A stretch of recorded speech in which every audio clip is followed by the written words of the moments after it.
Magluluto po tayo ng tuna pasta. Ayan yung ating pasta, pre-cook na po yan, yung ating kamatis, sibuyas at yung ating bell pepper. Ayan. Igigisa po natin yung ating sibuyas, bawang at yung ating kamatis, and then tsaka po natin lalagay si tuna. Ayan. Tuna in can po yung aking nilagay.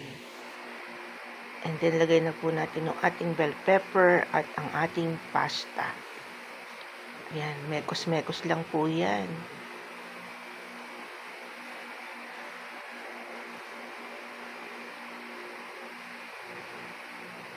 Ayan, lagay na po natin yung ating pasta at timplahan na po natin yan. At then, magiging okay na po yan. Ready to serve. Ayan, mekos-mekos lang po.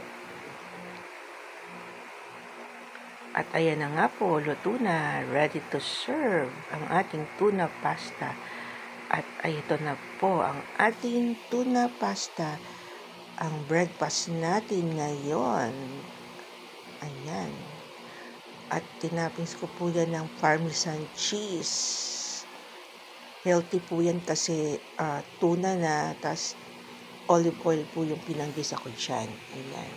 Tara, mga kakaprenik, kabeshik, reels, kain po tayo. Good morning and God bless everyone. Happy eating. Thank you for watching. Please like and share and subscribe.